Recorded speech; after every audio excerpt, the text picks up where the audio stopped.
Folks, Black Star Network is here. Oh, no punches! I'm real revolutionary right now. Support this man, Black Media. He makes sure that our stories are told.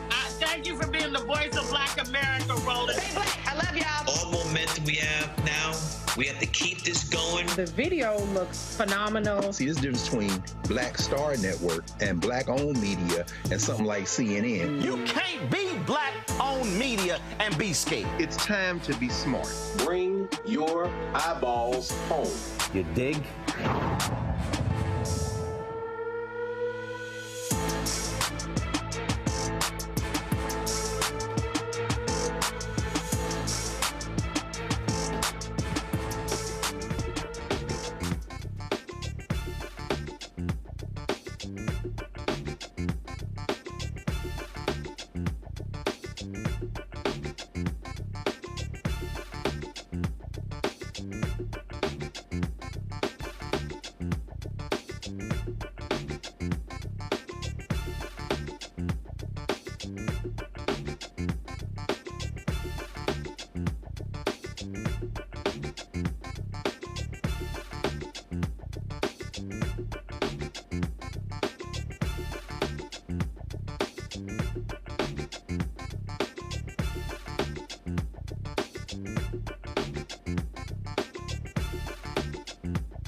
Today is Wednesday, November 13, 2024, coming up on Roland Martin Unfiltered, streaming live on the Black Star Network. Today in the Oval Office, President Joe Biden welcomed a lying piece of shit to the Oval Office.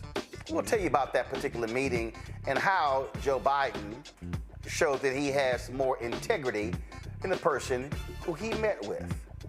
Well, the Orange Clown is also announcing his cabinet members, and so he just named somebody to be Attorney General who's been accused of sleeping with underage girls. Too bad Jeffrey Epstein killed himself. He probably will be the Treasury Secretary. Also, we'll be under a MAGA government as the Republicans gain control over the House and the Senate selects their new leader. It's a lot we want to break down, folks, about that. Plus, we'll talk to the Black Texas principal who was forced to resign over critical race theory. Why are they still jacking with homeboy? Plus, the daughter of Sheila Jackson Lee gets sworn in for the remainder of her late mother's term. In Tech Talk, Fanbase founder Isaac Hayes will talk about all the folks who are fleeing Elon Musk's social media platform, Twitter. Yeah, I still call it Twitter because it's turned into a right-wing cesspool. It's time to bring the funk on Roland Martin Unfiltered on the Black Star Network. Let's go. He's got it. Whatever the biz, he's on it. Whatever it is, he's got the scoop, the fact, the find. And when it breaks, he's right on time and it's rolling. Best believe he's knowing. Putting it down from sports to news to politics. With entertainment just for kicks, he's rolling. It's on go, roll, roll, y'all. It's Roland Martin, yeah. Rolling with Roland now. He's funky, he's fresh, he's real, the best, you know he's Roland Martin now.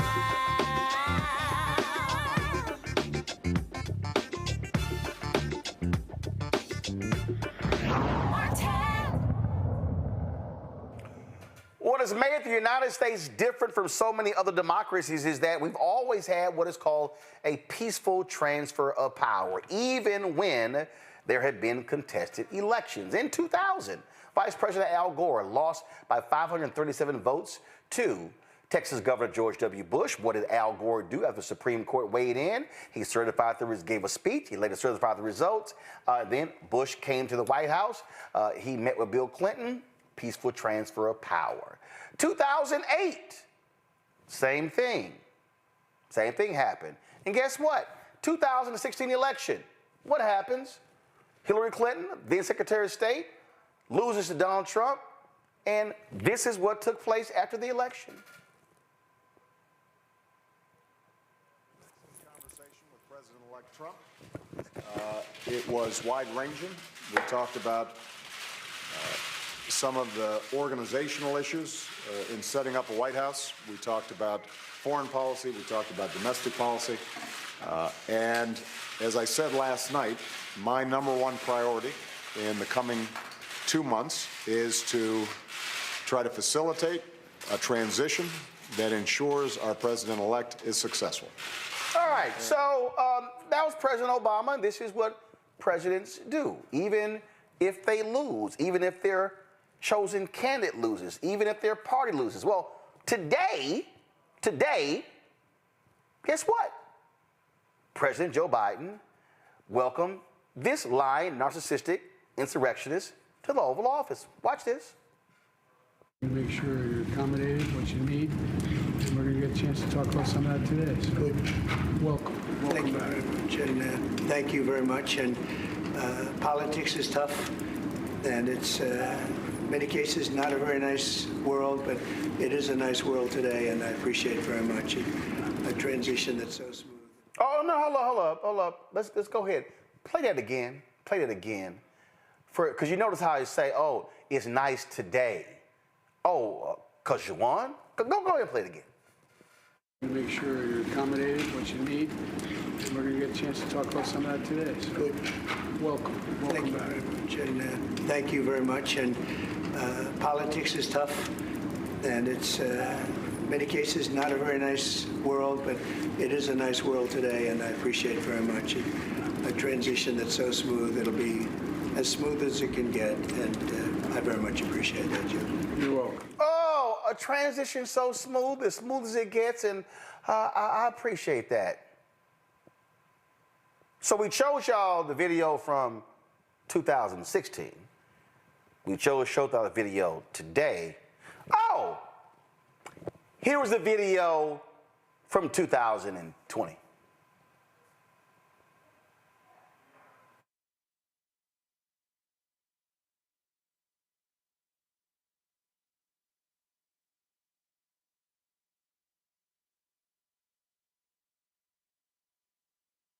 That's what took place. See, you gotta understand. All right, y'all can. So again, on that day, after the loss, Donald Trump kept contesting the election. Donald Trump kept saying, "Oh, he was cheated." All of those different things. Remember all of that? That's what all that was happening. And so he could not come to the conclusion. He could not accept the peaceful transfer of power.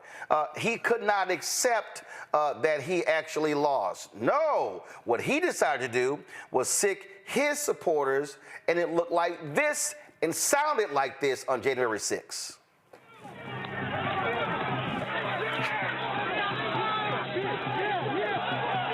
Multiple capital injuries. Multiple capital injuries.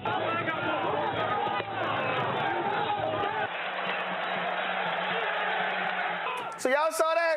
Oh, this fool walking in with Trump flag draped on him. Remember, they also came to the Capitol with their Confederate flags.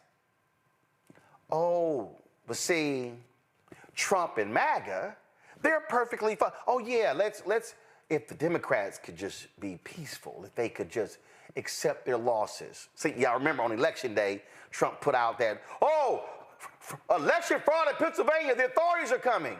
Then when he won, it's all good, it's all good. Oh, all good, it's all good.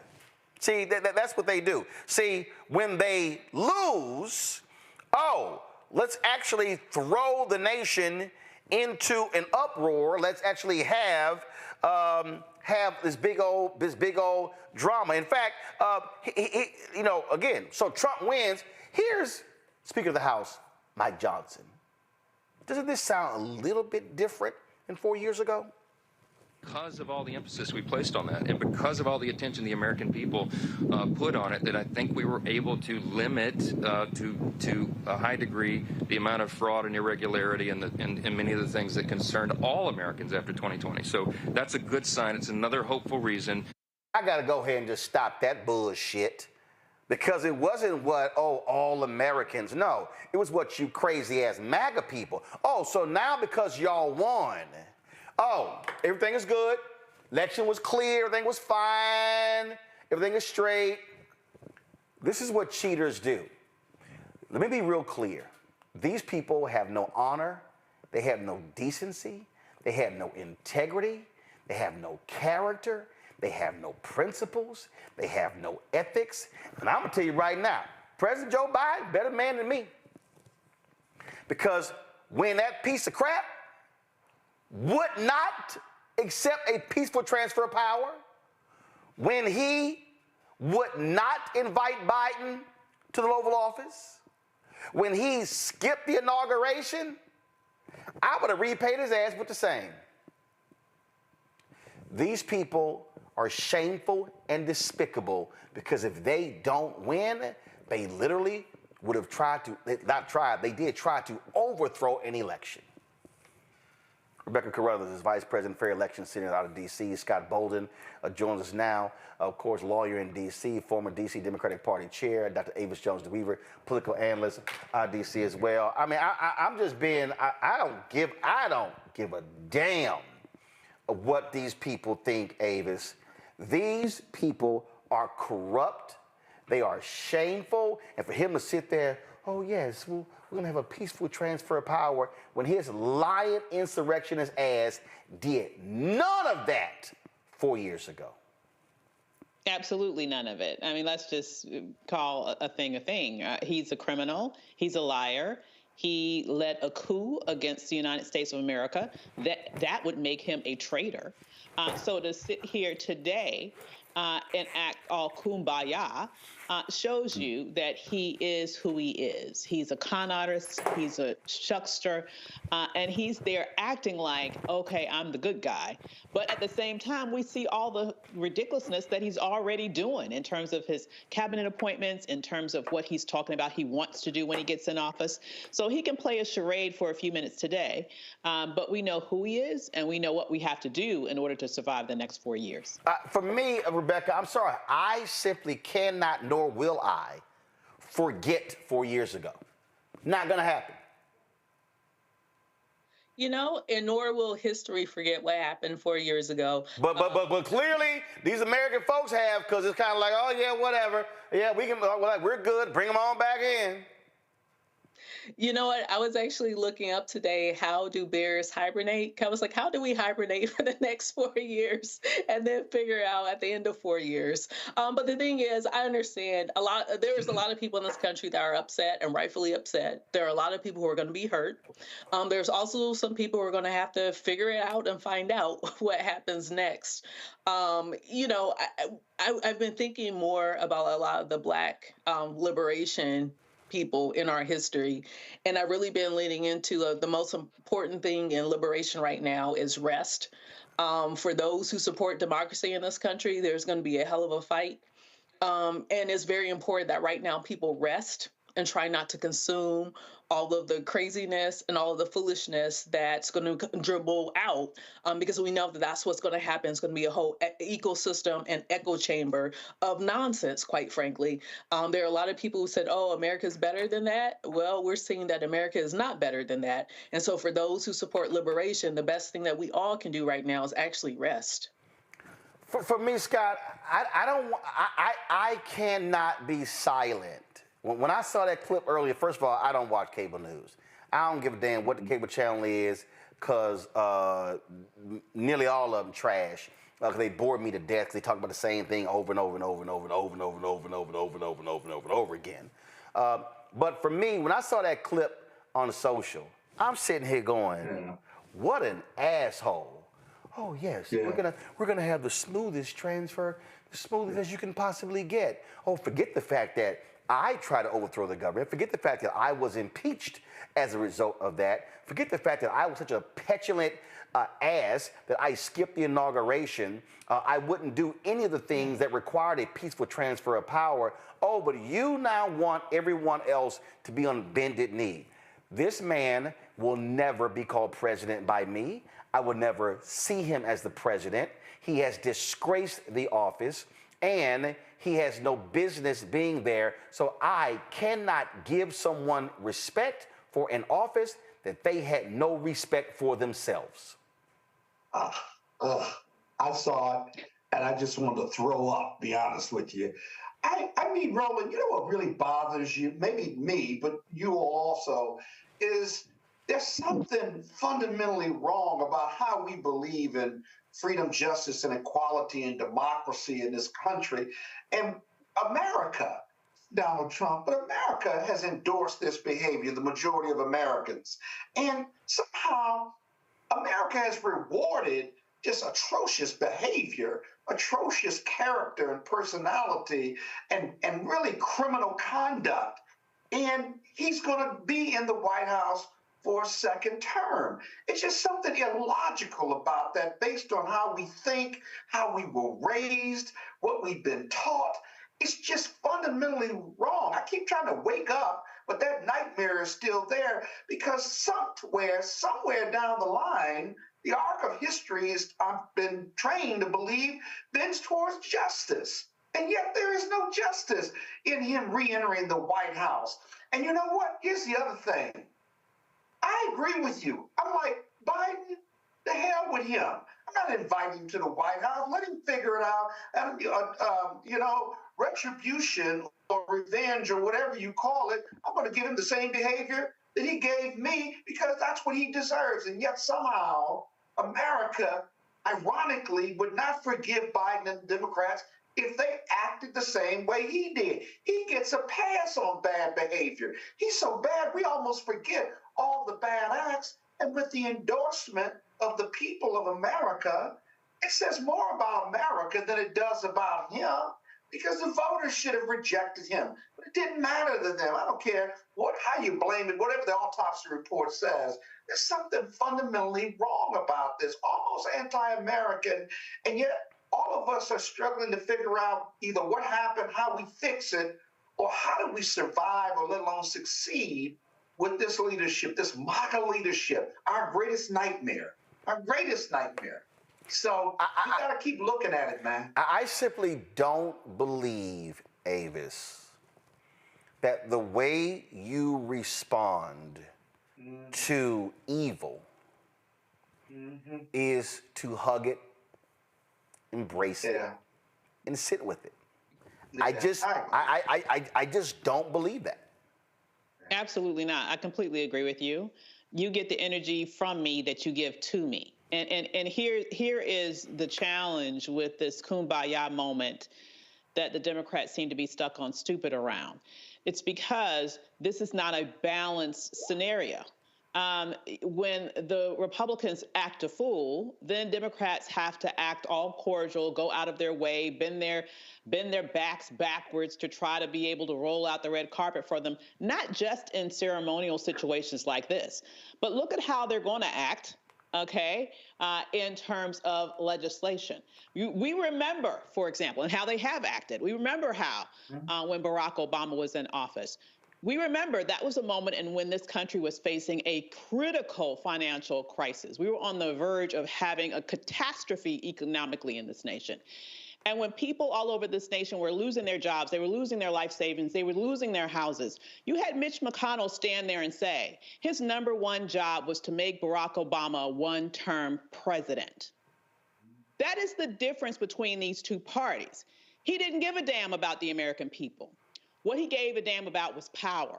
And his idea was to do everything he could to sabotage Barack Obama's effectiveness, be damned about the implications to the American people, just so he could maximize his chance of getting back in power, which he was able to successfully do 2 years later. And so I have to say that these two things are not the same. They are not the same. We're going to see how they're going to run amok. They're going to run amok at least for the next 2 years in Congress. But if the Democrats are to be able to take control over, look how much they're going to try to work with them. Look how much they're going to try to compromise. They don't have the same sort of chutzpah, honestly, that the Republicans do when they have the opportunity to stop a train rearing down the tracks towards impending doom for the American people.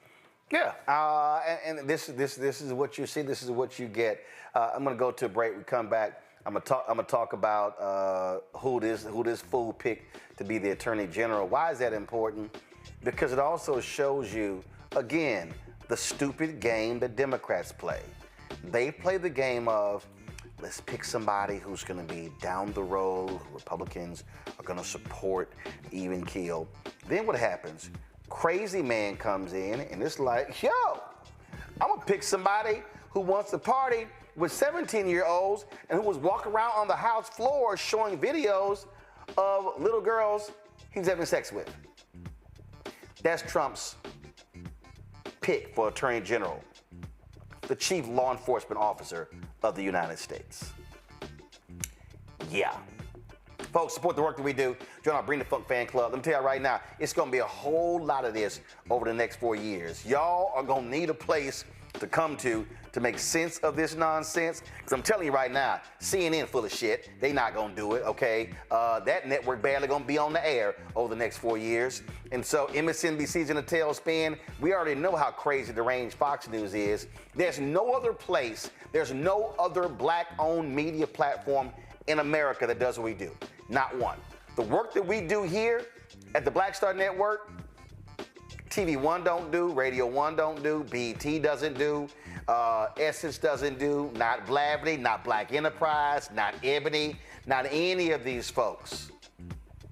This show and the other shows that we have and that we want to add are all about speaking truth to the issues and representing our interest in these yet to be United States of America.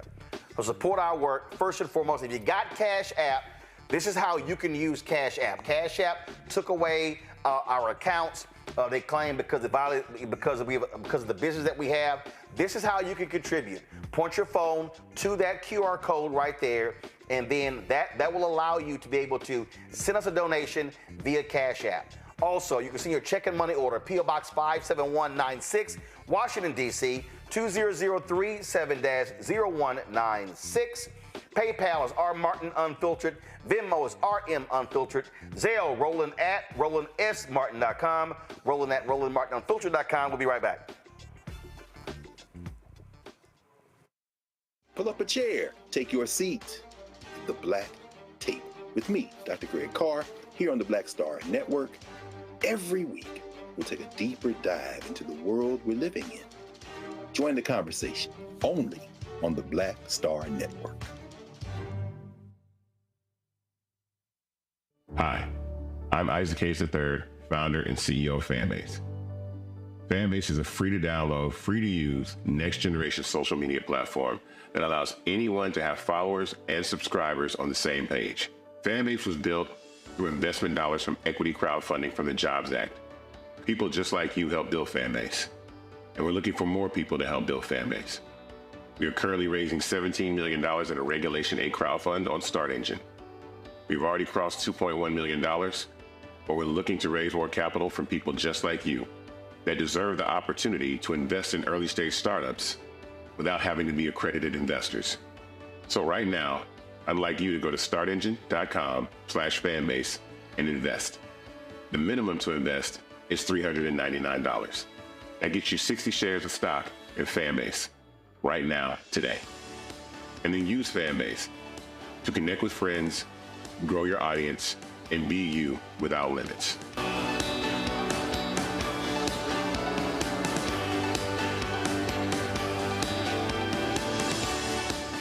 Hi, I'm Dr. Jackie Hood Martin, and I have a question for you. Ever feel as if your life is teetering and the weight and pressure of the world is consistently on your shoulders? Well, let me tell you, living a balanced life isn't easy. Join me each Tuesday on Black Star Network for A Balanced Life with Dr. Jackie. We'll laugh together, cry together, pull ourselves together, and cheer each other on. So join me for new shows each Tuesday on Black Star Network, A Balanced Life with Dr. Jackie.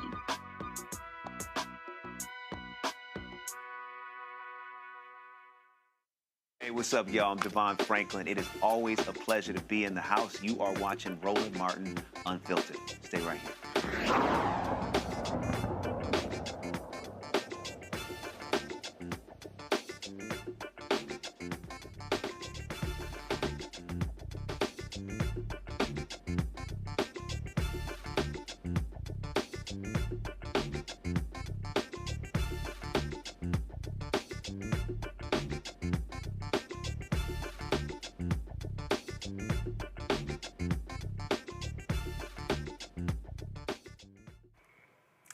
Y'all, last night, Donald Trump announced that he was picking a Fox News anchor who's never run an office in his life, Peter Hegseth, to be his Secretary of Defense. Oh, boy, he said, hold my beer. Today, he announced that Eddie Munster is going to be his pick to be Attorney General.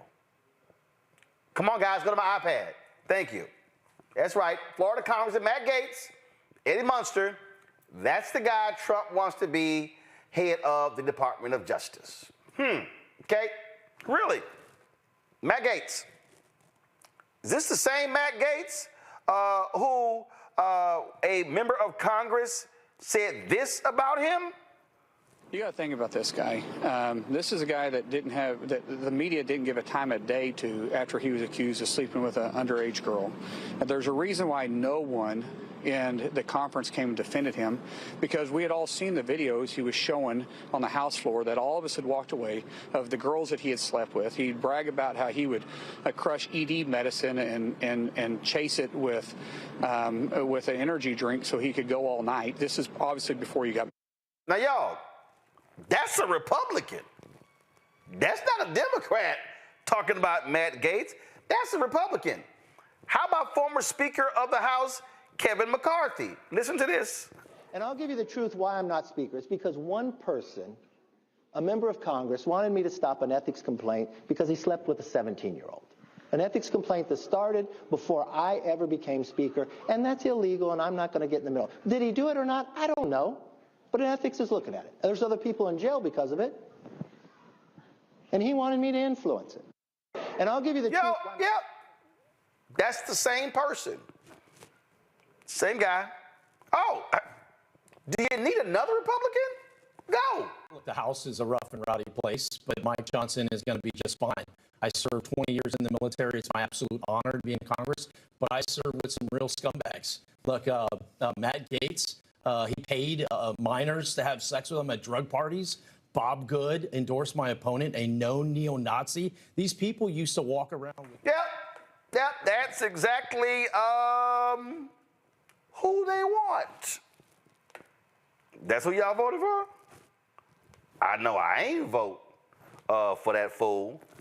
Now you got Republicans like Tommy Tuberville and others. Matter of fact, if you want to see how much of an ass he is, this was at the Republican National Convention while Kevin McCarthy was giving an interview. Watch. But what you're seeing here, a more united Republican Party. Think back 8 years ago. Ted Cruz wouldn't endorse.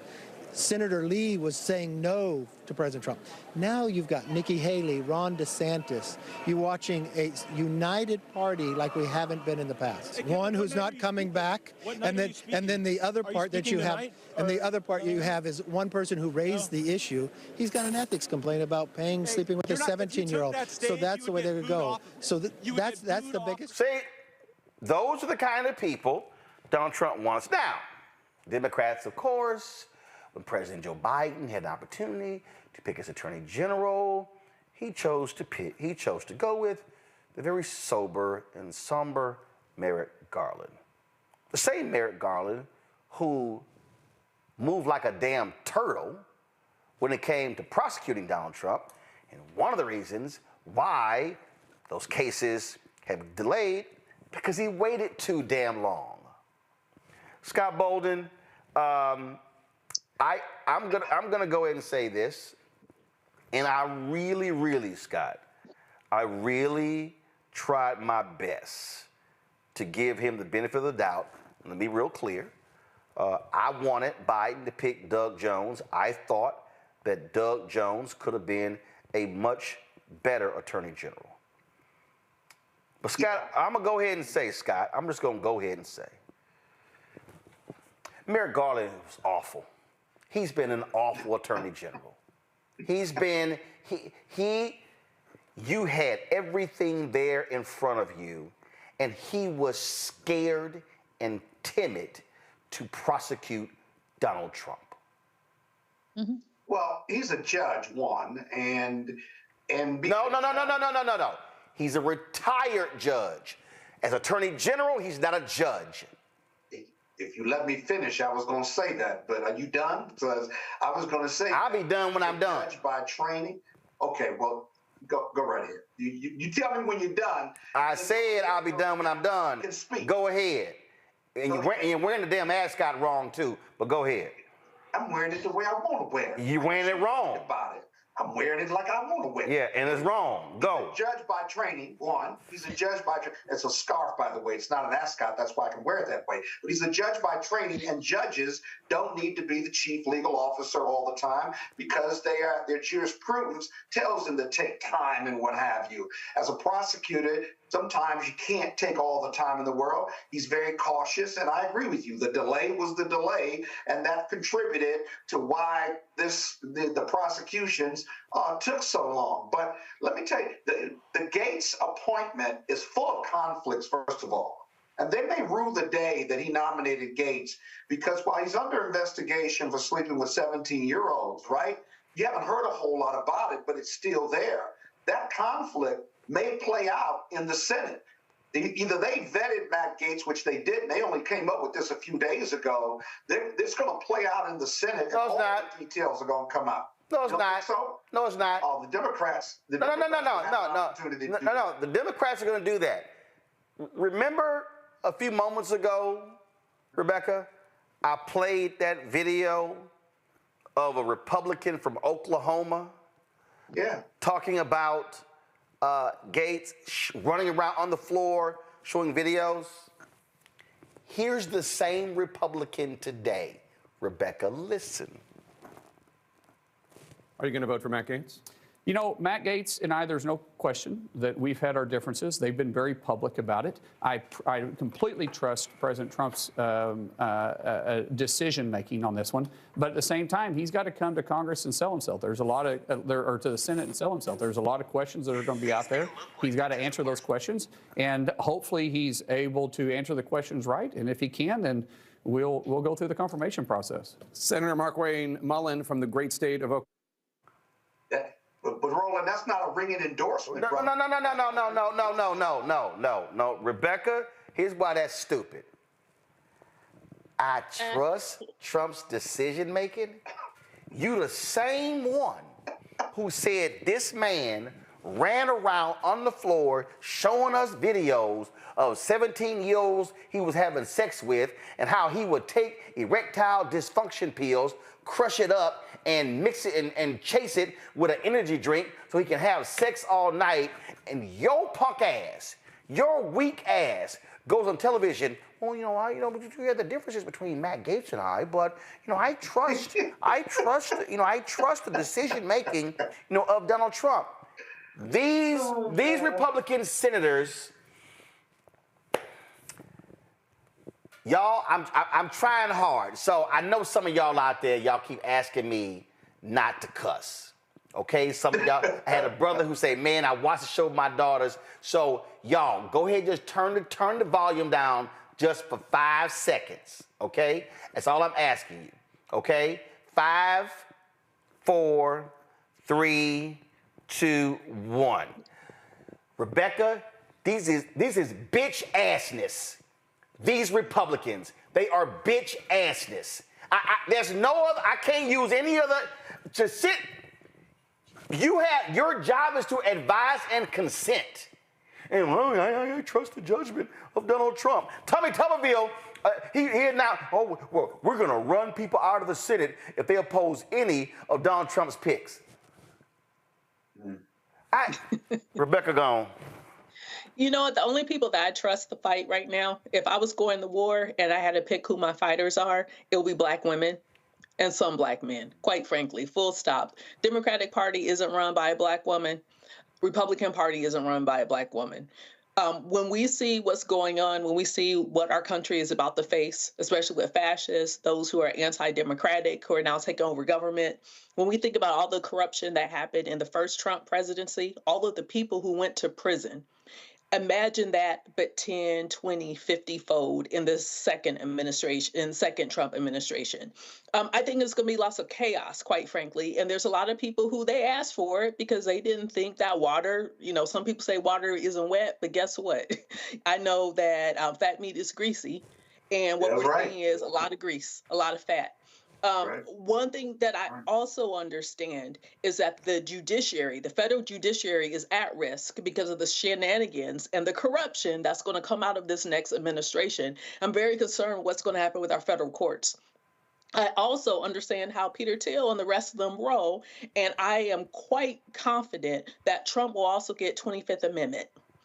Because looking at J.D. Vance and how he's set up and who specifically backs him, I think there's going to be a lot of chaos. I think there's going to be a lot of privatization of government. There's going to be a lot of no-bid contracts. There's going to be a lot of billionaires who are making double, triple their current worth. I think that's what we're about to see over the next few years. This is, I mean, people just need to understand what's going on here. Avis, these people are sick and deranged, and guess what? I know how I voted, and I'm gonna sit back and say, no, this on y'all ass. No, this on y'all. This on y'all. It absolutely is. Here's the thing: the Republicans are in a position where, if Donald Trump says jump, they'll say how. Wait, hold on. I want you. I know somebody right now is saying, well, come on now. I think, Avis, you are being, let me find it. They said, Avis, I just think you going a little too far. Y'all, Avis ain't going far, because I want y'all to listen to this. There's no question he's a leader of our party. So now he's got a mission statement, his mission, and his goals and objectives, whatever that is, we need to embrace it. All of it. Every single word. If Donald Trump says jump 3 feet high and scratch your head, we all jump 3 feet high and scratch our heads. That's it. That is a Republican member of Congress from Texas, Avis. And there it is. Okay, so that's what you're in for. So no matter what level of ridiculousness he puts up there, they are going to go ahead and push it through. But I have to agree with your original point. I knew from day one Merrick Garland was trash. I'm just going to go out there and say that, too. I know you're that same person not going to like that either, but I'm keeping it real tonight, okay? I knew from day one he was going to be a punk. And the only reason why he's there is because Barack Obama tried to get him as his final appointment to the Supreme Court, even though we were trying to push him at the time to get a black woman. And what happened, okay? That was the stolen seat, okay? The Senate never even gave him the dignity of meeting with him. And so Biden comes in and he throws him that in some way to make up for not being able to be on the Supreme Court. I was thinking from the very beginning it should have been Letitia James. If it was her, okay, we wouldn't be messing around with this years later. She would have acted immediately. Once again, a black woman, okay? So I just have to say that I'm not surprised we're here. And part of the reason why we're here is we didn't have strong leadership in the DOJ. And now we're here with a clown that they have put up to head the DOJ. Thanks a lot, Merrick Garland. Appreciate that. We are going to see absolute madness and craziness. Folks need to understand this. This idiot has picked somebody who's been called a Russian mole in former Congresswoman Tulsi Gabbard as the Director of National Intelligence. He literally has picked an idiot. Okay, Peter Hegseth. He's an American hero. Oh, he wasn't no Army Ranger. He was a National Guard. You mean to tell me that your pick to be Secretary of Defense, Scott, is somebody who was the weekend anchor on Fox News? He ain't never led a staff. You now gonna put him in charge of a department that's almost with a $900 billion budget and 2 million employees. You know, experience matters, especially in this particular case.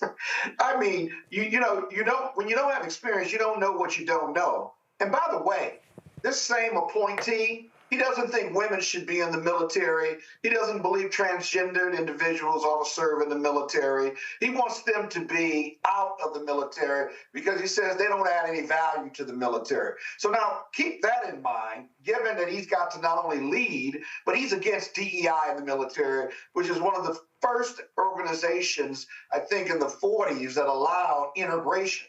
Is he going to do, what is he going to do with all those black and brown soldiers that he doesn't think add value? And so that's a real problem. The other thing is, just real quick, Roland, is when you don't know what you don't know and you don't have the experience, then you rely on people to give you all sides of the story, all sides of the issue, but they have political agendas. They have their own motivations. And so you're subject to that versus having your own independent judgment and moving troops, if you will, and managing a $9 billion budget.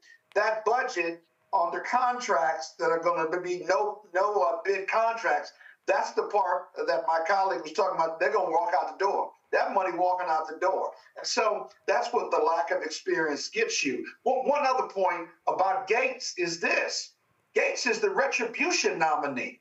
Gates is going to go after with DOJ behind him. He's going to be whispering in Trump's ear, and he's going to be the retribution nominee, whereby if you cross Donald Trump, whether you're a Democrat or Republican, he's going to send DOJ after you. You watch, because that's the political side of Matt Gaetz. It's just an awful appointee. Both of these appointees that you've raised are just awful for America. I don't think they can be confirmed. They may not be able to get confirmed. No. Let me tell you, they are. First of all, you've already heard Rebecca. You've already heard him, Trump say demand recess appointments.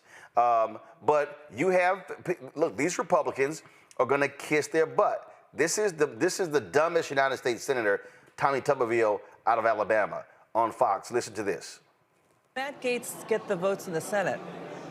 I don't know. You're finding all the swamp creatures coming out right now. Everybody's got an opinion up here, but at the end of the day, President Trump was elected by an enormous vote, and he deserves a team around him that he wants. It's not us to determine that. We've got 53 votes in the Senate. We can confirm with 51. I've already seen where a couple of them says, I'm not voting for him. Wait a minute. You are not the United States of America. You have one vote in the U.S. Senate. You did not get elected president. Vote with President Trump. This is the last chance we're going to have of saving this country. And if you want to get in the way, fine. But we're going to try to get you out of the Senate, too, if you try to do that. What? Okay, I'm sorry. Rebecca, the job of the United States Senate, per the Constitution, is to advise and consent. And so, yeah. And this is where I hope Lisa Murkowski of Alaska. This is where I hope Susan Collins of Maine. This is where I hope you have 4 Republican senators who have any modicum of sense would say, no, you're not going to get that idiot. You know, I'm thinking about my home state state senator, Senator Ernie Chambers. Ernie Chambers is in his 80s now, and I've watched him run ramshot against a very extremely conservative unicameral in Nebraska. He was one of 49. The reason why he was able to make that body come to a stop at his will is because he really understands a parliamentary procedure. When a political party is in a position the way the Democrats are now, the only path forward when it comes to stopping bad legislation, stopping recess appointments, is understanding party procedure. One of the things I do know is that the incoming Senator Angela Alsobrooks, Congressman Glenn Ivey, they better be prepared to camp out in the Capitol to make sure that the Congress doesn't go into recess if indeed the Republicans are able to negotiate and be able to get recess appointments. I also know, just like you mentioned last week, is that for the Democrats, Dick Durbin needs to get on it, needs to pull all the blue slips, and he needs to ram through the rest of the judiciary appointees. What's the point I was making earlier of Black women are the people who I would respect and gladly go into battle with, and some Black men, is quite frankly, we know how to fight. We've been here the longest. We are the original. We know how to fight. We've seen it. We've done it. Our ancestors will guide us. But one thing that I do know is that right now we're seeing a very feckless opposition party. If democracy was truly on the ballot, the way Democrats said all year, then I need them to show up and do something. Didn't Kendrick Lamar say sometimes you got to pop out and you got to show them something? Well, that's what the Democratic Party needs to do right now. If they don't, they are feckless. They are complicit. And they are also supporting what we're going to see as a circus of government over the next few years if how Trump is setting up government indeed happens the way he's making the announcements today. These people have no guts whatsoever. They will do a jig for this fool in a heartbeat, Avis, and so that's just what's going to happen. Mm-hmm. It certainly is. I mean, the bottom line is they understand, as was said by Tuberville, they are going to be targeted if they don't fall in line. So, you know, they often say Democrats fall in love, Republicans fall in line. I mean, in this particular scenario, that's a heightened circumstance because they know that this is someone who holds a grudge. This is someone who has a long memory. This is someone who will go out and target. If they could get rid of Liz Cheney in the way that they got rid of Liz Cheney, just think, who's safe? None of them are anywhere near the stature of a Liz Cheney. Okay. And so they understand that. And the bottom line is they prioritize their self-preservation in the elected office more than they prioritize the needs of the American people. And so they will do whatever he says. Yep, that's what's going to happen. And so I'm just letting y'all know it's going to be more crazy, more fools, more idiots. And so we're going to call it out. But just understand, those of you who chose to vote for this, this is all yours. It's all on you. All right, folks, got to go to a break. We come back.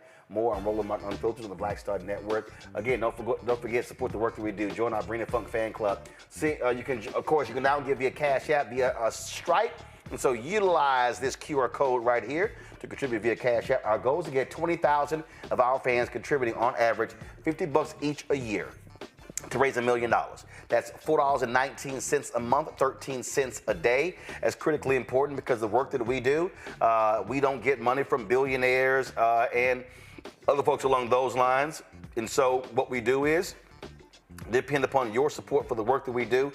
You can also give via check and money order, P.O. Box 57196, Washington, D.C., 20037-0196.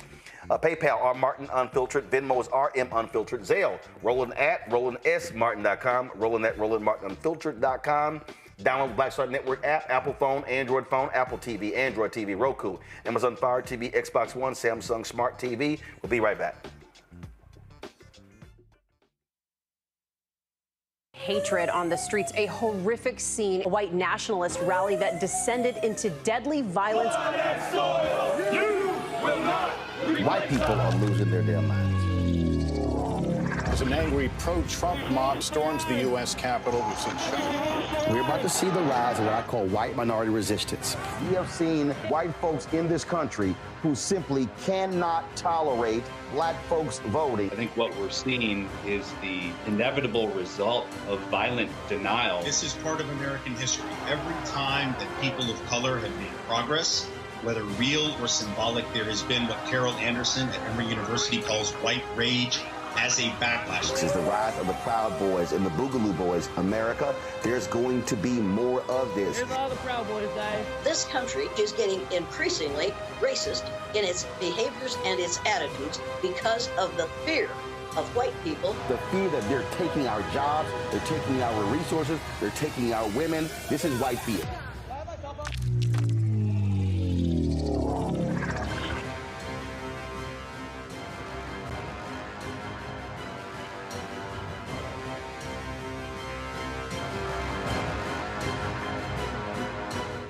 Black Star Network is here. Oh, no punch! I'm real revolutionary right now. Thank you for being the voice of Black America. All momentum we have now, we have to keep this going. The video looks phenomenal. See, there's a difference between Black Star Network and black-owned media and something like CNN. You can't be black-owned media and be scared. It's time to be smart. Bring your eyeballs home. You dig? Pull up a chair, take your seat. The Black Tape with me, Dr. Greg Carr, here on the Black Star Network. Every week, we'll take a deeper dive into the world we're living in. Join the conversation only on the Black Star Network. How you doing? My name is Mark Carey, and you're watching Roland Martin Unfiltered. Deep into it, like pasteurized milk without the 2%. We getting deep. You want to turn that shit off? We're doing an interview, motherfucker.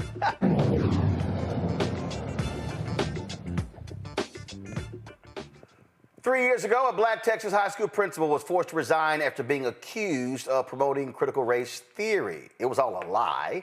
James Whitfield, the first black principal at Colleyville Heritage High School in the Dallas-Fort Worth area, now says a Grapevine Colleyville Independent School District Board of Trustee member has defamed him. Whitfield says Tammy Nakamura lied about him during a forum. And this is after they'd already settled, and they were not supposed to talk about him publicly, nor he. But, oh, she had something to say. I think I had given a couple examples in GCISD, but going back to the principal of Colleyville Heritage High School, that we found out he was a total activist. And of course, we were branded and put on national television, just like South Lake was, that we fired him because he was married to a white woman. And I went in last week and read the whole file, and if you read the whole file, you'll see exactly why he was, there was a letter sent out at 4:30 in the morning from him, a 3-page letter to all of the parents. That's the straw that broke the camel's back, if you want to say, that got him fired. It had nothing to do with the person. Someone stood up at a school board meeting and asked for his resignation based on FOIAs that were done that showed that he was pushing a movement through. And when they did that, of course, that gentleman was called a racist and a white supremacist and put on national television of all of these things. But there's 100%, I mean, there is absolute proof that what he was trying to do. And again, if we don't stand up now, it's not in all of our classrooms, it's not everywhere. Actually, it's not in most of them. But we have a list of those who it's in, and they have to be stopped now, because most of the teachers are absolutely wonderful. And there are all the things that we've said. They've had to work twice as hard for less pay, and they've just been stretched as far as they can. So we've got to help the teachers out, but we cannot have teachers such as these in our schools, because they are just poison, and they're taking our schools down. All right, James Whitfield joins us right now. James, glad to have you back on the show. What the hell is going on? Roland, thank you for having me again, man. I don't know. It has been crazy here in Northeast Tarrant County for the last several years. And, you know, like you mentioned, we went into a settlement agreement, and that agreement said that basically we're going to move on about our lives. We're going to go on about our business, and we're not going to defame each other. We're not going to disparage each other in the media. And I've upheld my end of the bargain throughout that time. As bad as there's more to the story that I would like to share, I've upheld my end of the bargain. And so when I was sent that in July of 2022, I just had to sit there and shake my head and go, why can't these people seem to leave me alone? Why do I occupy so much space in their minds? And again, look, you left the district. You're now working somewhere else. You're not tied to them. And again, the settlement that y'all had, either one of you were not supposed to talk about one another, correct? Correct. So she did this here. But also, tell folks about, you went to court and some other craziness happened? Yeah, so, you know, after that was brought to light that, you know, she sat up there, she lied, you know, said I was fired. We entered a settlement agreement. She called teachers and educators like me poison. She also referenced a list of educators that are in the district that they have, which they're in a lawsuit right now trying to hide that list. But, you know, me and my legal team sat down and we said, well, what is the next step? And ultimately, we want accountability. That's what we're, you know, accountability to the public, because we entered into this agreement. And again, I've upheld my end of the bargain. So we go to court to make sure we're holding people accountable to that which they signed on paper. And the fact of the matter is, we knew here in Northeast Tarrant County, with the way the political structure of judges and people in positions of power are there, we knew the chances of doing this were going to be really, really difficult. But again, this is about truth and accountability. And so we did that, and we filed a lawsuit, and ultimately that was dismissed with prejudice. The judge that oversees that case, that was overseeing my case, there's very questionable ties between that judge and lawyer that represented at least 2 of the school board members that represented that are on the GCISD board. And so, I mean, I'm talking campaign contributions. I'm talking, months after that campaign contribution, that particular lawyer even signs on to run for school board in GCISD. And then months later, while he was defeated by less than 50 points, 50 votes, the judge dismissed the case altogether. And so now we're at a stage of development where the judge has actually, not only she dismissed it, but she's allowed the district to come after me for the legal fees. So it's just the irony of, we go into an agreement, I uphold my end, you break the agreement, I sue you for breaking the agreement, and then now I'm on the hook for trying to pay your legal fees based on your actions. What's next for you? What's your next move? We're currently weighing what will be next. There's a lot to consider, especially where we're at in Northeast Tarrant County. So right now, we're just trying to spread the word that this is happening, like we've been trying for the last several years, because this serves as an effort to say, if you speak out, if you dare stand up for truth and accountability, we got something for you, so to speak. And so we're going to look at all options at our disposal to see what we can do to bring forth truth and justice. Just makes no sense whatsoever you left, you moved on. These folks, they're on the school board, and they continue to just want to keep bringing your name up, trashing you, and frankly, impugning your name and questioning your integrity. Yeah, I've been done with them, and I was good to move on. And like you said, when I saw that video, it was just this moment where I just put my head in my hands and go, I cannot believe that we're doing this again. One, I don't know this woman. This woman doesn't know me. Why are you talking about me? Why are you looking at my personnel file? I'm gone. I'm out of the district. But it serves, I've always served as a boogeyman for certain people in this area, and I know that. And so it's part of a larger, we know that this is part of a larger effort that we're seeing play out, not just in Northeast Tarrant County, but across the country. So it's imperative that we pay attention to what's going on in our school board elections, at our local level elections, judicial, who's on the ballot for the judicial races, see who they're tied to, because all of that matters, and I'm seeing it firsthand. All right, James, we certainly appreciate it, man. Thanks a bunch, and just keep up the fight. We shall, man. Thank you so much. Appreciate you. All right, thank you so very much. All right, folks, going to a break. We come back. More on Roland Martin Unfiltered, including Black and Missing. You're watching the Black Star Network. Back in a moment.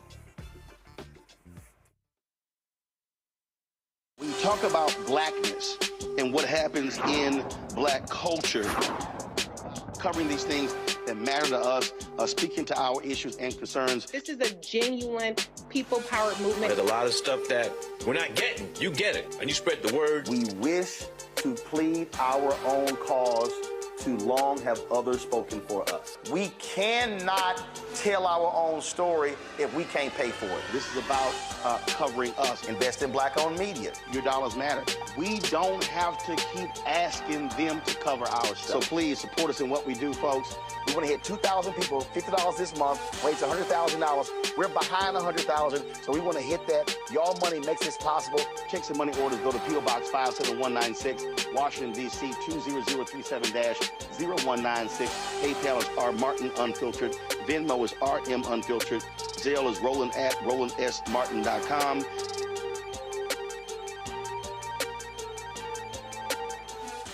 Hi, I'm Dr. Jackie Hood Martin, and I have a question for you. Ever feel as if your life is teetering and the weight and pressure of the world is consistently on your shoulders? Well, let me tell you, living a balanced life isn't easy. Join me each Tuesday on Black Star Network for A Balanced Life with Dr. Jackie. We'll laugh together, cry together, pull ourselves together, and cheer each other on. So join me for new shows each Tuesday on Black Star Network, A Balanced Life with Dr. Jackie.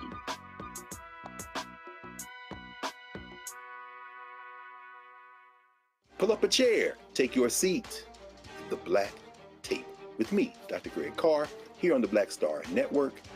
Every week, we'll take a deeper dive into the world we're living in. Join the conversation only on the Black Star Network.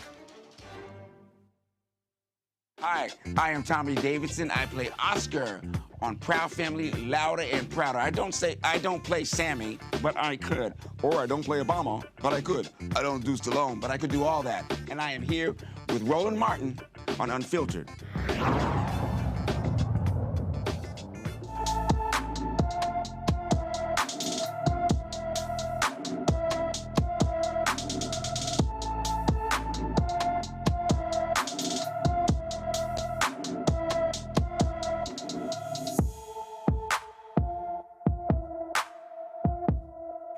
All right, folks, Deja Wyndham has been missing from her Placerville home, California home since July 18th. The 15-year-old is 5 feet 6 inches tall, weighs 200 pounds, of course, with black hair and brown eyes. Anyone with information about Deja Wyndham should call the El Dorado County Sheriff's Office at 530-621-5655, 530-621-5655. Okay, you know what?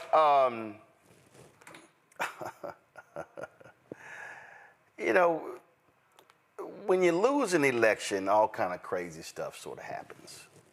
And you start getting people saying all sorts of stuff and throwing all sorts of stuff out there, and you start seeing this stuff. But then you have just some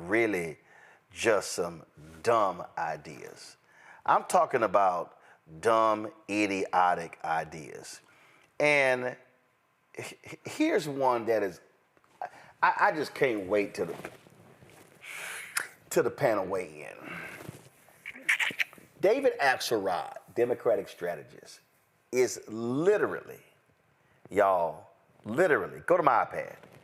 He is pushing for U.S. Ambassador to Japan, Rahm Emanuel, former mayor of Chicago, former congressman, former Obama chief of staff, to become the new chair of the Democratic National Committee. This is what Axelrod said on his podcast. If they said, well, what should we do? Who should lead the party? I would take Ambassador Rahm Emanuel and I would bring him back from Japan. I would appoint him chairman of the Democratic National Committee.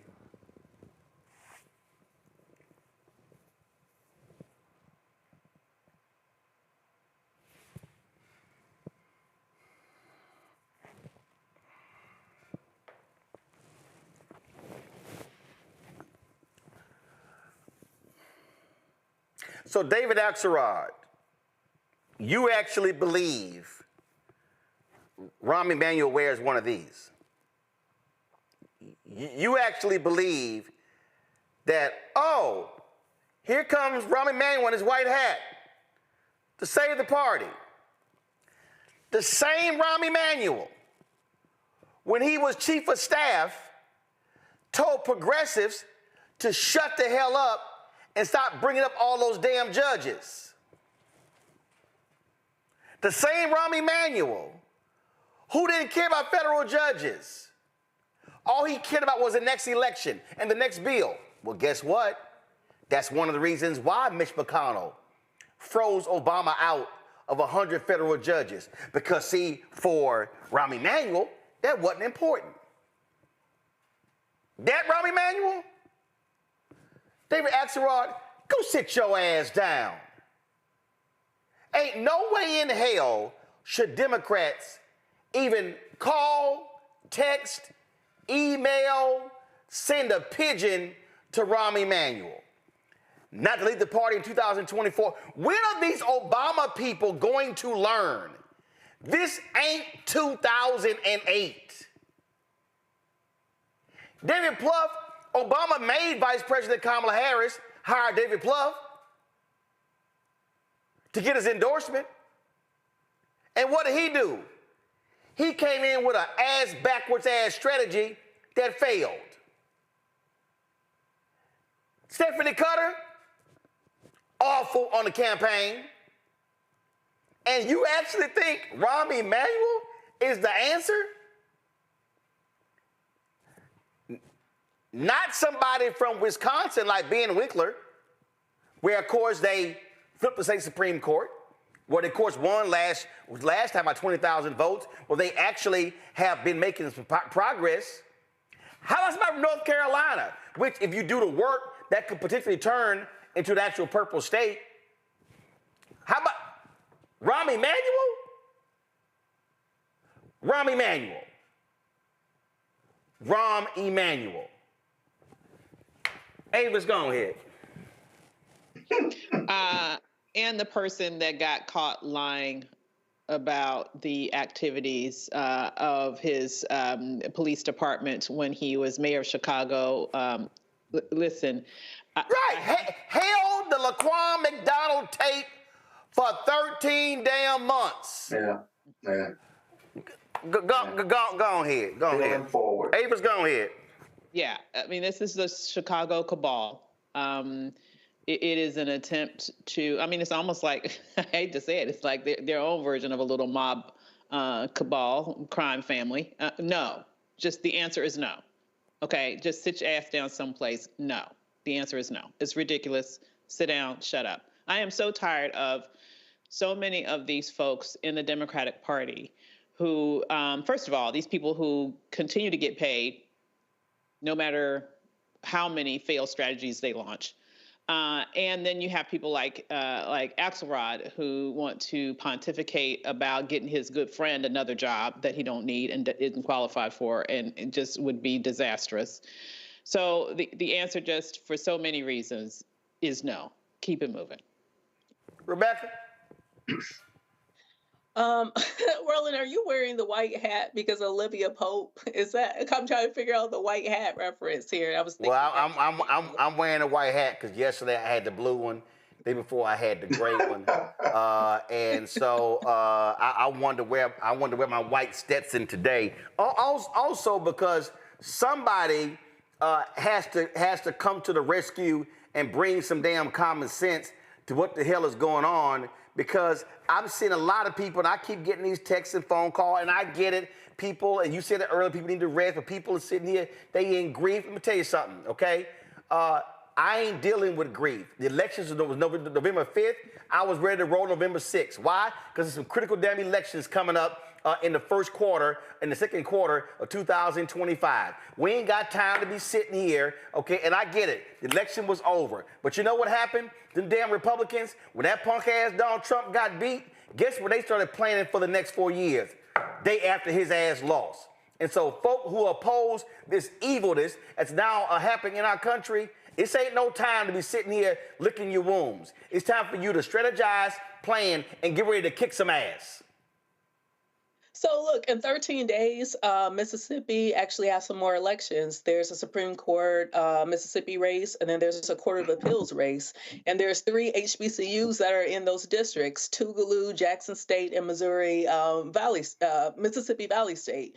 So saying all that, yes, there's a lot of work to be done. I do, like I said earlier, I believe in the liberation concept of rest, because we're in for a long fight. But like I said last week to your audience, is bottom line, you know what, Black folks, go home, be selfish. Let these people fight it out. Because if after the shellacking that happened last week, because of the internal BS that happened, the sabotage within the party that happened to stop Kamala Harris from becoming the next president, we've all seen some of the leaked stories. We've seen some of the mismanagement of monies within certain Obama alum within the campaign that didn't direct money, regardless of Derek Johnson saying, hey, we know how to turn out Black voters in key areas. We know where the money should be spent, and those things went unaddressed. Those things went woefully ignored, and in my opinion, intentionally ignored. At this point, Black people, save yourselves. Like we just, at the previous block, we talked about what's going on in Tarrant County, and we talked about those judges. Guess what? In 2026, many of those judges are up for election. Black folks in Tarrant County, 1/3 of voters in Tarrant County are Black, 1/3 is Black, 1/3 is white. I believe 1/3 is Hispanic. Don't rely on the party to save you. Do something about it, because we see that there's lots of issues with those particular judges in Tarrant County. So I definitely hear what you're saying about now is not the time to go hide, but also people have to go rest, strategize, and then understand that we have to save our own communities, it's not going to be the Democratic Party, because if this is what they're offering us a bunch of BS. Like I said, I trust Black women and I trust some Black men right now when it comes to actually having a fight. But what I don't trust is people doing the same thing over and over and telling us, oh, this is what you need. One thing I remember about Rahm Emanuel is he was well known for sending dead fish to people's offices. We don't need that. This is not the 1990s. This is not the Clinton administration. I would say that for the good of the country, there needs to be some people moving on, but it has to be people who are not feckless. It has to be people who have true strategy and know how to fight. And so far, I'm not hearing from the Democratic Party that they're understanding what the fight is. Instead, they still want to play and say, oh, well, the issue is we didn't talk enough about the economy. The issue is we ignored the working class. No. Scott, Roland, Rahm Emanuel. Yeah, I agree with what's been said already. Listen, I'm not into playing the blame game. Every time I read those reports, I shake my head, because that's not going to move us forward as a party or an organization. And I'll be honest with you, has she won, they'd all be experts and be hailed by everyone as winning this election. This election was still close. She didn't win the 7 blue wall states, but each of those races were within the margin of error, 1 to 3 points. And so the pundits kind of had it right. It was like a prize fight where you said, boy, this is a great fight at the end, but the losing fighter didn't win one round. You got to win a round. And she just didn't turn the corner on that. Secondly, where's the autopsy report? Before we start talking about who needs to lead the DNC, somebody needs to do an autopsy report politically and say, this is what happened here, including racism, sexism, Latino men, all the economy, what we didn't talk about. Give me an autopsy report and tell us what the plan is going forward. The DNC has the responsibility, or whoever else is involved with the DNC, to just do that, if you will, because naming people to move forward, let me tell you something, every election is different. We screwed this one up. We talked about personality and character. And you know what? For some reason, America still voted for a criminal versus a criminal prosecution. I don't know who there is to blame, but I know one thing. I don't want to lose again like this. And in 2 years, there's a House races coming up. And in 4 years, there's a Senate race and another presidential race coming up. What's his name? The current president, number 47, can't run again. So both parties are going to have to reorganize and figure out what their futures are. So I'd like to talk about that planning piece before we start talking about Rahm Emanuel or anybody else that's going to wear a white hat and come in and save us, because can't nobody save us but us, in my opinion. See, the thing here for me, Avis, when we talk about what happened in this election, it's actually very basic and fundamental. It is. It really is no different than 2016. I remember about 60 days out, 2016, Congressional Black Caucus Foundation, ALC, Phoenix Awards dinner. I'm sitting at the table of Congressman Jim Clyburn, and he had his table guests come backstage. Now, we thought we were going backstage, take photos with Obama. But it was actually photos with Secretary Hillary Clinton. So I had my wife go in front of me. I said, because I'm going to say something to her. So you go in front of her first. We took a picture. And I said to her, I said, Madam Secretary, there is a lot of intensity out there for him. There's not a lot of intensity for you. I said, your team, they're not getting surrogates on shows like mine. I can't book them. I said, and I'm telling you, unless your folks change, I said, and get their heads out of their iPads, meaning stop focusing on the algorithms, y'all gonna lose. I said, you're gonna be a bridesmaid again. So she asked me to talk to Huma and Marlon Marshall. She might take pictures. So I go and talk to them. I'm talking to Huma, she's listening. Marlon Marshall looking at me like he pissed, like he got mass attitude at me. And I'm like, and he was the highest ranking African American, like deputy campaign chair. I didn't give a shit. I was real clear. Right. I said, y'all are horrible. I said, y'all not booking black men. I've been asking. They had hired Jameer Burley. They had hired Zelina Maxwell. People who came on my show regularly, they get hired by the campaign to do media, and they don't let them do media. It was the dumbest thing I ever said in the world. So I'm talking to them, and Hillary comes over, and Hillary says, she comes over and she says, well, I don't understand. If Roland's having a problem getting people on his show, I know other people are. And so Huma goes, Madam Secretary, we'll take care of it. She said, well, get it done. And then walks off and went and talked to then Congresswoman Marcia Fudge. That was Saturday night. The next day, 12 hours, I'm trying to get a black male surrogate on the show. I was trying to get Alvin Brown, somebody. I think finally I had to book down to Brazil for Tom Joyner the next morning. And it was the exact same thing. When you look at, this is the thing, when you had 81% white turnout in Georgia, what are y'all always hearing me say? Black people, we have to turn out at a bare minimum of 70% of our capacity. What have y'all been hearing me say on this show? The last two presidential elections, the white turnout was 70 to 72%. They expected, listen to me clearly, everybody, they expected white turnout was going to drop below 70% for the first time in American history in 2016.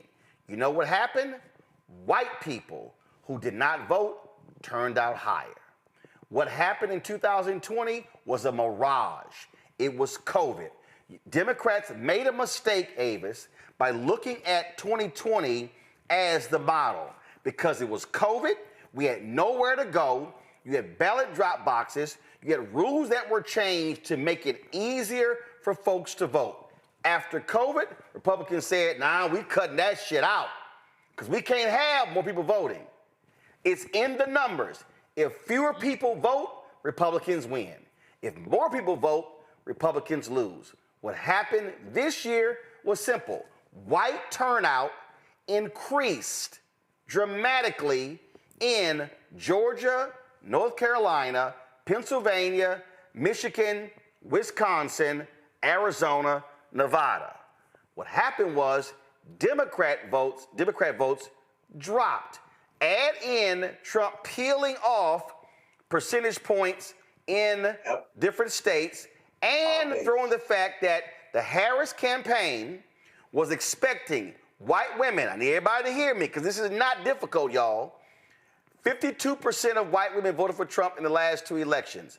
The Harris campaign anticipated that number was going to drop at least 3 points below 50. What did Trump do? Anticipating that, they went hardcore after men, white men. What was their goal? Charlie Kirk actually talked about it. To add 3% to make up for the women. Why did Harris lose?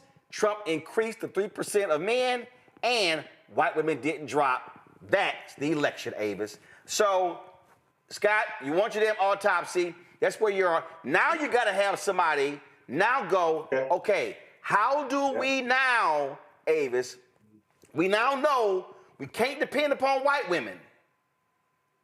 White women, you can't depend upon them. How do you now construct a winning coalition knowing full well you can't trust white women, and now you got Trump and these other folks now targeting men from a masculine standpoint and all of that. Go ahead.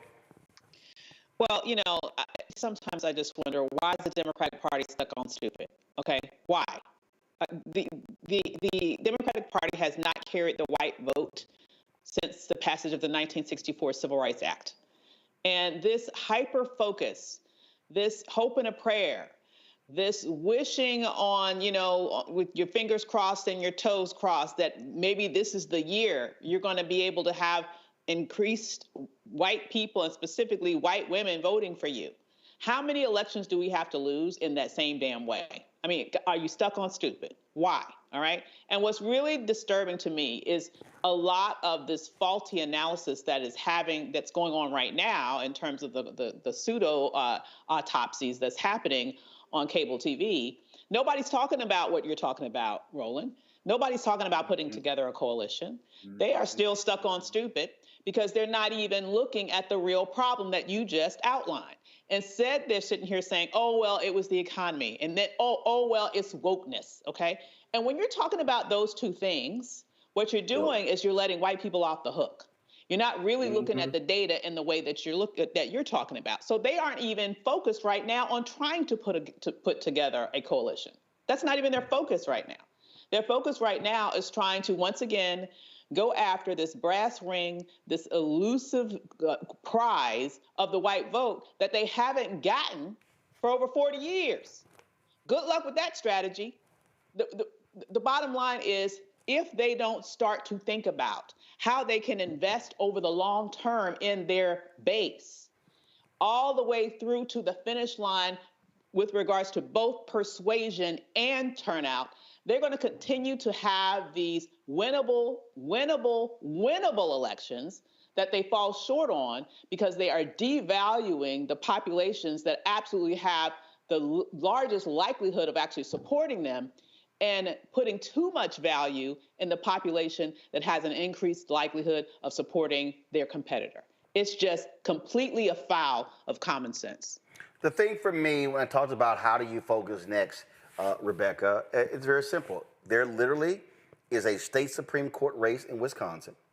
Next year, there are gubernatorial races in Pennsylvania, in Virginia, and not Pennsylvania, New Jersey, in Virginia.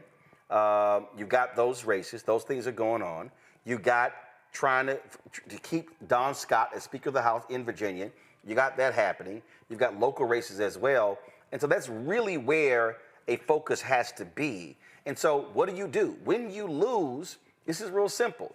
You go back to the drawing board and you say, how do I now reconstitute my team? Listen, my Houston Astros have dominated Major League Baseball for the past decade. We've dominated the American League. Went to the World Series 4 or 5 times. Well, we lost in the first round. Okay, rough season all year. Now, what do you do in the offseason? You sit here and you look at your weaknesses, you assess your strengths, you figure out how to improve your team, and then you go out and get ready to compete. So all of this whining and complaining, and as Ava says, I think it's stupid with James Carville and Maureen Dowd and when Morning Joe, they're all whining, talking about, oh, woke and DEI and identity politics. This is a fact, Rebecca. All politics is identity politics. Politics is about how do I grab my share of different groups? How do I increase male voter turnout? That's identity politics because you're targeting men. How do you target white men? How do you target Latino men? How do you target black men? How do you target gay men? How do you target straight men? How do you target Christian evangelical white conservative men? How do you target Muslim men? How do you that's just men. All politics is about that. So this sheer stupidity of listening to all of these people complain about identity politics, that literally is all politics. What they are not saying, and just go ahead and say it. Stop talking about black people. Stop talking about social justice. Stop talking about equity. Stop talking about equality. Just talk about how we can talk to white people. I'm sorry, James Carville, Joe Scarborough, Maureen Dowd, Mika Brzezinski, and the rest of y'all, just say it. Why do we expect those who benefit from a racial patriarchy to end a racial patriarchy, right? I mean, there's all these women talking about they're wearing blue nail polish and blue bracelets to show that they're quote unquote the good ones. At the point that you have to say, hey, I got to identify so you don't think I'm a regular Karen, there's a problem. You know, white people in this country really need to figure it out. And black people, stay home, drink your water, moisturize, relax, and focus on your communities. I'm not saying don't vote, but think through it through a strategy. I mean, I also hear what Scott's saying, like we need to see a postmortem. I'm not interested in a postmortem though by the would-be strategists. I'm more interested from the political science perspective. I actually want to see some of the data. I want to see which people, which demographics, and where geographically, where people, how people showed up. I also want to do like a heat map on top of that, knowing that there are certain states and certain local jurisdictions where it was harder to vote this year than in 2020. And I want to be able to interpolate that on top of each other to truly understand where some of the trends are. But like I said on another network last week, 2010 to about 2016, the Republican Party went through a civil war. I think it is about time for the Democratic Party to go through its civil war and figure out what it wants to be, who it wants to serve moving forward, because right now it is not a winning coalition, because the people who are making the money decisions in the Democratic Party aren't making decisions based upon what's in the best interest of Black people, which is largely the base of the Democratic Party. So there's a disconnect there. And until that is solved, wash, rinse, and repeat, lose and lose again. But here's the thing here, and this is what I just keep trying to say, and it's not that difficult, Scott. The blessing of the Democratic Party is also its curse. The blessing is you're a big tent. Your curse, you're a big tent. Right. And so, I mean, so, right. Yeah, so from Republicans, there is no big tent. There are no liberal Republicans. There are no moderate Republicans. You're either right, far right.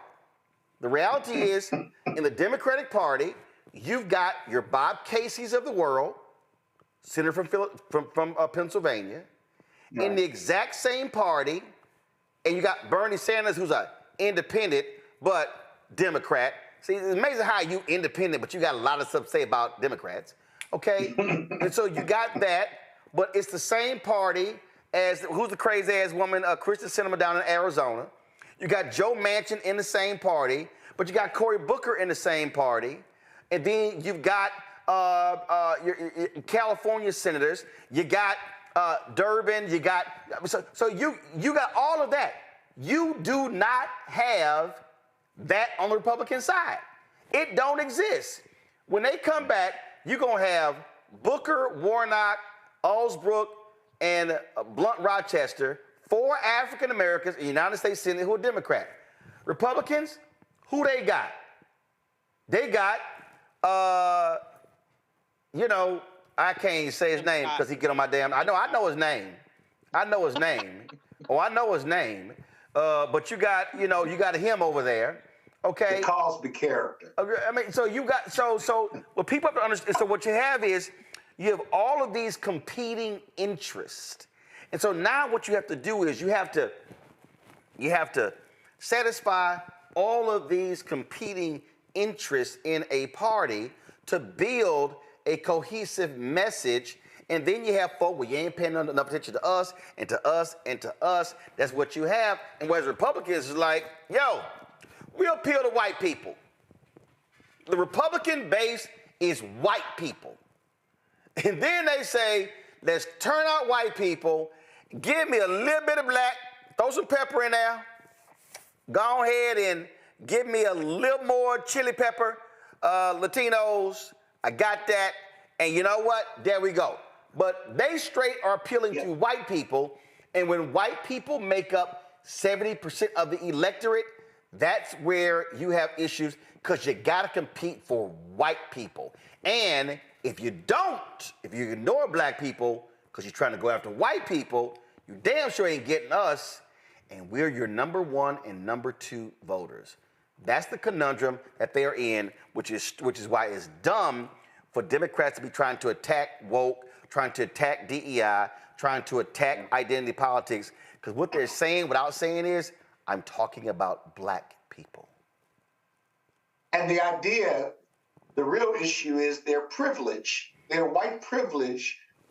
They struggle with being able to say that because at their core, they share white privilege with white conservatives and white Republicans. You know, the Democrats were winning since 2020, 2018, 2020, 2022. So they were somehow able to manage and mold that broad coalition. Just didn't work in 2024 for all the reasons that you gave. And here's a question, Roland. Maybe when you tear it down and when you do that autopsy report, is this broad-based coalition and what our messaging is, maybe in 2024 and beyond, it's not workable. Maybe you embrace the coalition of people of color and the least lost and left out. Maybe you make that your base, mobilize them, and just try to outvote the Republicans' focus on the white voter. Oh my God, white liberals and Democrats would just get sick over that. But that's really been the winning coalition when the Democrats have won, either down ballot or up ballot or at the state level. And so those hard conversations need to take place. But that coalition, including white folks, have got to have an honest conversation with themselves about who they are, but more importantly, who they need to be to win after 2024. Because we're going to have a lot of work to do between 2024 and 2028.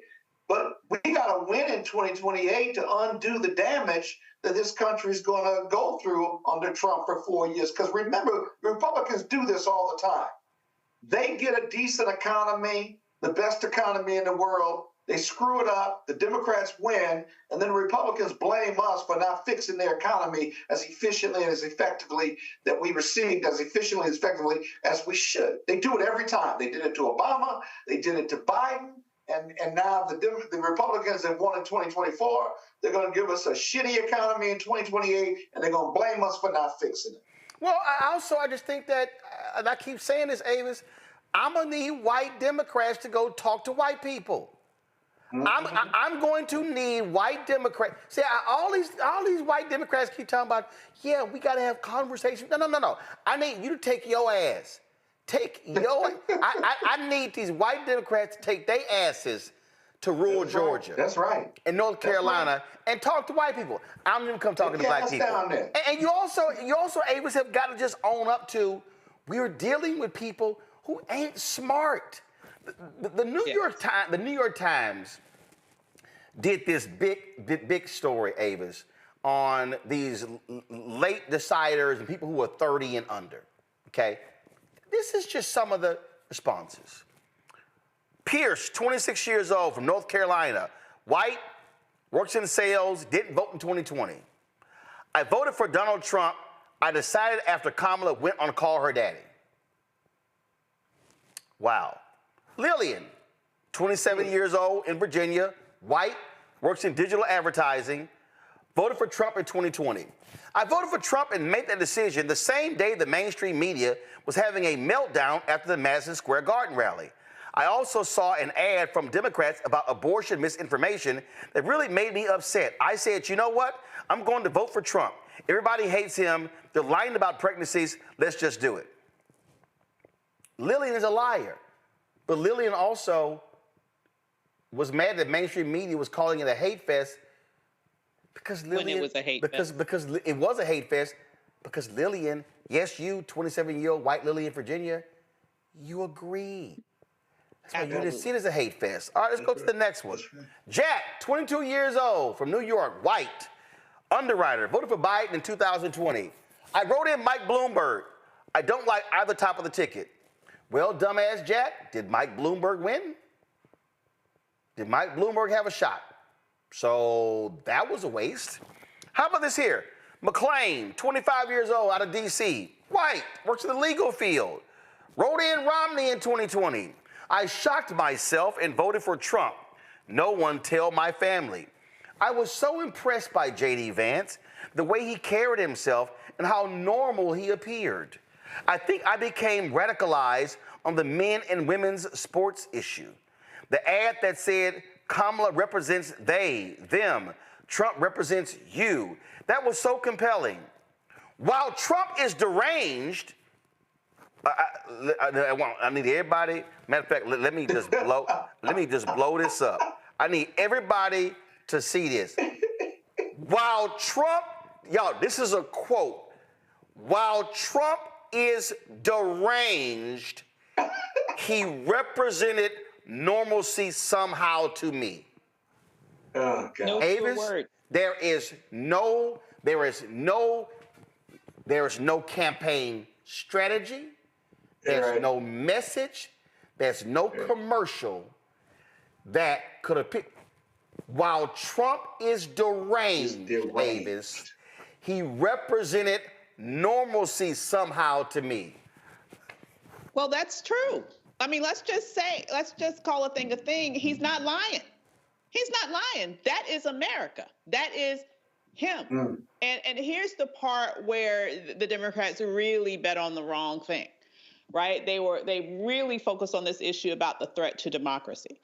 You know, there's been research out there that has looked at white attitudes in America and their relationship with democracy. And the reality is that white people who hold racially intolerant views do not want democracy. They don't want it. They see what's happening with our country, with our population, with the whole replacement theory, and they don't want democracy. They no longer want majority rule if they believe that they're not going to be in the majority. And so, of course, the derangement makes sense to him. Of course, Madison Square Gardens is not offensive to her. Of course it's not, because that's not their priority. They do not want this democratic ideal that the Democrats are trying to sell to America and that they want to romanticize that all these white people love so much and want to protect. They don't give a damn about democracy unless they feel pretty guaranteed that they will be in charge. And that's why they do everything possible to undermine democracy with regards to the attacks on voting rights and with regards to all of the shenanigans that will happen once this tyrant gets in office. And that's going to be exactly what they voted for, and it's exactly what they want. Rebecca? Yeah, and Roland, wait. Hold on. Rebecca? Go right ahead. You know, to Avis's point, yeah, there are a lot of people who actually want a theocracy. They want their particular white Jesus worldviews to be the law of the land in this country. Even when we think about the foundation of this country, they were fighting a monarch. They weren't necessarily looking for a true representation of democracy. And then they took some of the thought leadership from some of the First Nations, from some of the indigenous people in this country who already had a form of representation government within some of the indigenous nations. They stole it. They took it like, okay, great. This sounds like a great idea. But in reality, that's not really what they wanted. They wanted a republic. They wanted to have a loose confederation of people who weren't ruled by a monarchy. No, to Avis's point, yeah, this is reflective of America. And for people to think otherwise is simply delusional, which is why I'm telling Black people, we got to save ourselves. We got to be our own saviors. We have to figure this out for ourselves, because at this point, it's very clear in America, we only got us. Scott? Yeah, but Roland, we keep, Avis is absolutely right, but we keep thinking, whether you're in the Beltway or outside the Beltway, Democrats keep thinking, notwithstanding the laws, that that's not America, that America cares about those issues, that America, but they don't, for the reasons Avis gave. And until we figure out who America really is and tell ourselves, be truthful about it, we're going to keep thinking and acting as if who we want America to be or who America wants to be. But America has always suffered from racism and sexism and misogyny and xenophobia. It has. And we keep telling ourselves, as Professor Glaude says, that we're not, because we don't want to confront, at least white America doesn't want to confront that reality. So they come up with the economy and gas prices and food prices as why people voted for Donald Trump. No, Donald Trump is a product of America. America is who Donald Trump is. And that's why he got 80+ million votes. That's a painful reality, that is who we are, not who we want to be. We're not that more perfect union. And that's a big part of why he won in 2024. Folks, a lot of people we're going to talk about this next. A lot of people are now fleeing Twitter as a result of apartheid Elon Musk owning it. And of course, standing with Donald Trump. We will talk about that when we come back on Tech Talk right here on Roland Martin Unfiltered on the Black Star Network. Don't forget, folks, support the work that we do. And I'm going to shout out everybody who gives during the show. If you give via Cash App, utilize Stripe. Use this QR code right here. We told you Cash App shut down all of the accounts because they changed their rules. And so if you want to use Cash App to give to us, use this Stripe QR code to do so. Send your check and money order, P.O. Box 57196, Washington, D.C., 20037-0196. PayPal, R. Martin. Come on, guys. Come on. Thank you. PayPal, R. Martin Unfiltered. Venmo is RM Unfiltered. Zelle, Roland at RolandSMartin.com. Roland at RolandMartinUnfiltered.com. We'll be right back. Hi, I'm Dr. Jackie Hood Martin, and I have a question for you. Ever feel as if your life is teetering and the weight and pressure of the world is consistently on your shoulders? Well, let me tell you, living a balanced life isn't easy. Join me each Tuesday on Black Star Network for A Balanced Life with Dr. Jackie. We'll laugh together, cry together, pull ourselves together, and cheer each other on. So join me for new shows each Tuesday on Black Star Network, A Balanced Life with Dr. Jackie.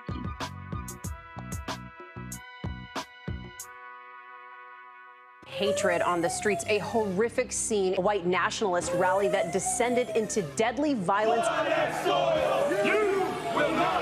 White people are losing their damn minds.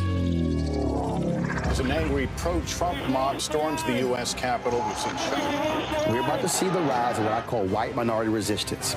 We have seen white folks in this country who simply cannot tolerate black folks voting. I think what we're seeing is the inevitable result of violent denial. This is part of American history. Every time that people of color have made progress, whether real or symbolic, there has been what Carol Anderson at Emory University calls white rage as a backlash. This is the rise of the Proud Boys and the Boogaloo Boys. America, there's going to be more of this. Here's all the Proud Boys, guys. This country is getting increasingly racist in its behaviors and its attitudes because of the fear of white people. The fear that they're taking our jobs, they're taking our resources, they're taking our women. This is white fear.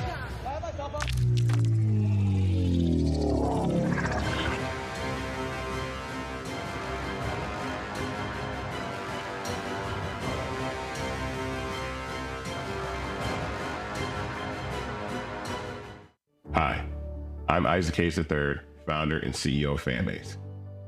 Fanbase is a free-to-download, free-to-use, next-generation social media platform that allows anyone to have followers and subscribers on the same page. Fanbase was built through investment dollars from equity crowdfunding from the Jobs Act. People just like you helped build Fanbase, and we're looking for more people to help build Fanbase.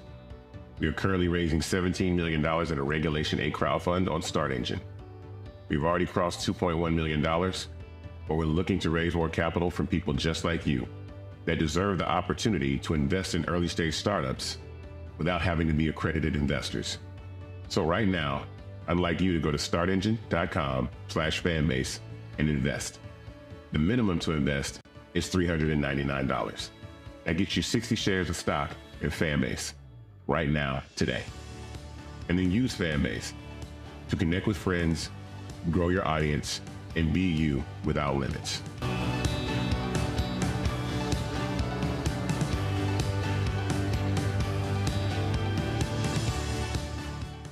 This is Tamala Mann. And this is David Mann, and you're watching Roland Martin Unfiltered.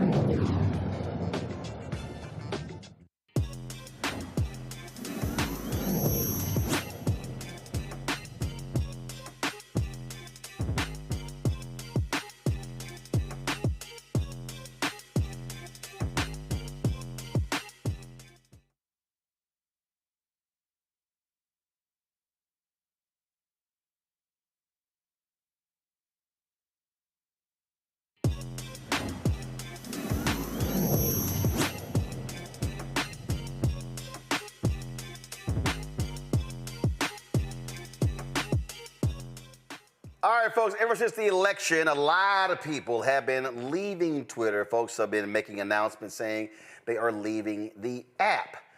Well, this has also been happening since Elon Musk bought it because guess what? It has turned into a cesspool. That's right, an absolute cesspool of hate, of right-wing content. Now, Remember, during this election, guess what he did?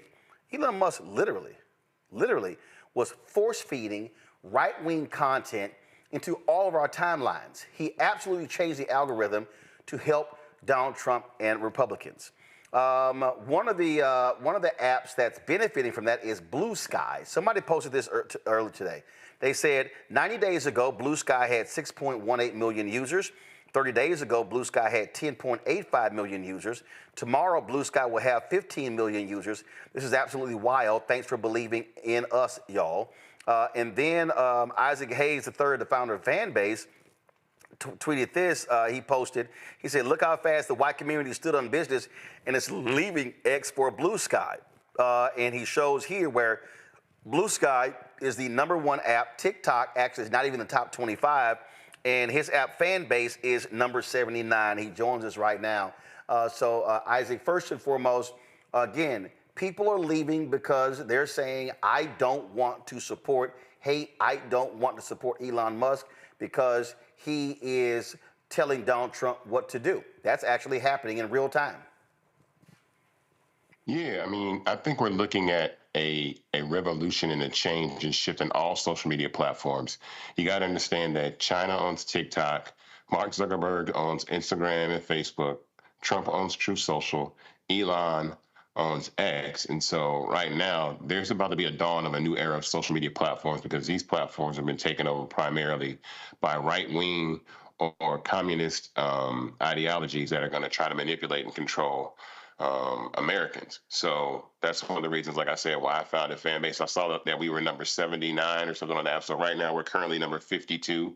So people are downloading Fanbase and coming to the platform. So it's a shift. This is a very vulnerable time for the establishment apps because right now is where we collectively can own the next app like Fanbase and then move forward and build it together, large community. But it's not just Elon owning Twitter, China owning TikTok. You've got folks like Mark Zuckerberg, who he shifts with the wind. He's all about whose ass can I kiss when it comes to regulations. And so he was standing on business with Democrats, and all of a sudden, they want limits. So let me go on to the Republican side. Then the Republicans were threatening to target him. Let me slide up next to Trump. And you go on Facebook now, they have completely capitulated to right wing. They push their content like crazy. And they have, frankly, shadow banned in a huge way, in a very public way, black content, news content. And so Zuckerberg right now is all about kissing Trump's butt. You see Jeff Bezos, this man is a multiple billionaire worth what, 100, 200 million, 200 billion, whatever he's worth. And then he's trying to kiss Trump's ass by the Washington Post not endorsing because, Trump could target his moneymaker, Amazon. So you would think, you hear the phrase, you got FU money. These folks got FU money, but they still are running scared of these right-wingers. Yeah, absolutely. I mean, that's the thing that I don't think people realize. While we live and play and exist on these platforms and these apps, we don't understand who owns these platforms. Like Peter Thiel, who is an investor in Facebook and Instagram, was also behind Polymarket, and the FBI just raided the Polymarket's founder's house or whatever and took his phone. So there's a lot going on. There's a larger game at play that I don't think while we're enjoying social media, living life, posting photos and stories and all that kind of stuff, there's a larger chess game going on above us. And that is the reason why Fanbase is where we are right now. And we're in a very, very promising and opportunity position because I want people to realize now that there's going to be another era and phase, especially the black community. Like, listen, I've seen everybody complain after this election of how they're upset about the results, how they're upset about Twitter, and how they're upset about all these platforms censoring their content. And to your audience out there right now, this is the time to download this app. This is the time to invest in Fanbase because I have a laundry list of things that people really want me to bring to the platform and build. And we're already a very solid established platform, but I'm ready to take on these giants as Will.i.am said when we did Investathon, like, I'm not afraid to take on these giants, and we have to seize this opportunity to own the next era of social media platforms. And so I'm saying, let's forge on, let's invest, let's build our own communities. The election kind of showed us that we are all that we have, and if we're not working together and utilizing our resources to uplift one another, especially in the tech space, we're going to be left behind. We're going to be left in the dust. Well, what's also a change is that we saw the role that content creators played in this election, how both candidates were appealing to them, how the right really had their well-funded ecosystem. And the thing that I keep articulating to folks is this here. I'm not interested in complaining about, oh man, I got 1.3 million followers on Facebook and they're shadow banning our content. I mean, if I sit here and pull up, and I talk about it all the time, if I go to Facebook right now, like, it's crazy. We've had more than 5,000 plus folks who've been watching us on YouTube, and we've got 1.4 million. We're about to hit 1.5 billion. We're very close to it. We're actually 1,497,521 subscribers on YouTube. Yet, if I go over here to Facebook and look at, I've had 1.3 million followers on Facebook. The number has not grown in quite some time. If I look at those numbers, you know what I'm gonna find? I'm gonna find, I think yesterday it was like 105 people who were actually watching our show live. And so that's what they're actually doing. This is the moment. What I keep saying is this is our moment to now say, you know what? I'm not about to sit here and keep playing your game. Let me go somewhere where I actually have some robust content. Well, I mean, Fanbase has like 6 content formats right now. So we have posts, which are photos and videos, stories, live, audio chat rooms, long form content that we call plus. And so we really want people to take advantage of this. Like right now, like I want you to clip this segment and listen to what I'm saying right now. I'm hearing that people want their own version of Twitter, right? And what people don't understand about what I'm doing, the difference between us and Blue Sky, right, is Blue Sky's raised $25 million from venture capital. They got the bag, right? I've raised about $13 million over 4 years. If I could raise $13 million in 4 weeks, I could catch Blue Sky, I could catch TikTok, I could catch Instagram relatively quickly.